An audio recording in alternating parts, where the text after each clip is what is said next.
ঢাকার সাভারের আশুলিয়ায় অজ্ঞাতনামা দুর্বৃত্তরা একটি মিনি পিকআপ ভ্যান আগুন দিয়ে পুড়িয়ে দিয়েছে বলে অভিযোগ উঠেছে। পিকআপ ভ্যানের মালিকের দাবি, অজ্ঞাতনামা দুই ব্যক্তি মোটরসাইকেল যোগে এসে পেট্রোল দিয়ে আগুন ধরিয়ে দিয়ে পালিয়ে যায়। ভোররাতে সাভারের আশুলিয়ার সরকার মার্কেট মেডলার গার্মেন্টসের সামনে এই ঘটনা ঘটে। পিকআপ ভ্যানের মালিক আলমাস জানান, তিনি প্রায় 7 বছর যাবৎ আশুলিয়ার মেডলার গার্মেন্টসের পাশে তার দোকানের সামনে পিকআপ ভ্যানটি রাতে পার্কিং করে রাখেন।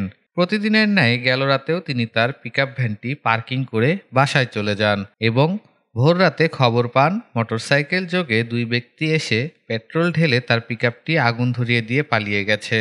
পরে ফায়ার সার্ভিসের কর্মীরা ঘটনাস্থলে এসে আগুন নিয়ন্ত্রণে আনে, তবে এর মধ্যে পুরো পিকআপ ভ্যানটি পুড়ে যায়।